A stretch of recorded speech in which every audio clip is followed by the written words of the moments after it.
Don't get stuck in a past that God has delivered you from. The text says that at some point the boy came to himself and he said to himself, why am I in this place? There are servants, people that work for my father, who are at least eating, and I'm working for this man, and he ain't giving me a piece of bread. He ain't even giving me hog slop. He says, I will arise and go to my father and say to him, Father, I have sinned against you and against heaven, and I am no longer worthy to be your son. Make me as a hired servant. He gets up out of the pig pen and he goes towards his father. His father sees him, and when he sees him, the father leaves the porch and he runs to meet him.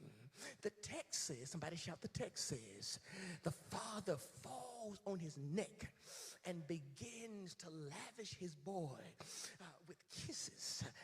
And after the father hooked him, and while he's kissing him, the boy says what he had planned to say in the pig pen. Father, I have sinned against you, and I've sinned against heaven, and I ain't worthy to be your son. He is out of the pig pen in the presence of his father physically, but his mind is still in the place of his darkness, his depression, and his distress. The way the enemy is messing with you, and the way the enemy messes with people, is that he causes them to mentally be in places that they are no longer physically present in. Remember what John says. John, right to the church, John says that Satan is the accuser of the brethren, and he accuses them before God day and night. He cannot accuse you of something that you have not already done. He does not accuse you of the future. He accuses you of the past.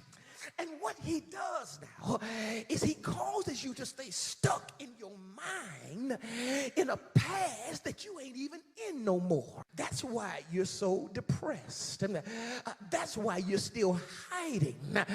That's why you're afraid to go back in public because of whatever went wrong in your life. Because even though God has physically delivered you from your past, your mind is still where you were. We ought to take the opinion. We ought to have the position that I don't live there anymore. And I refuse to be stuck in a place that God has enabled me by the power of his grace to move on from.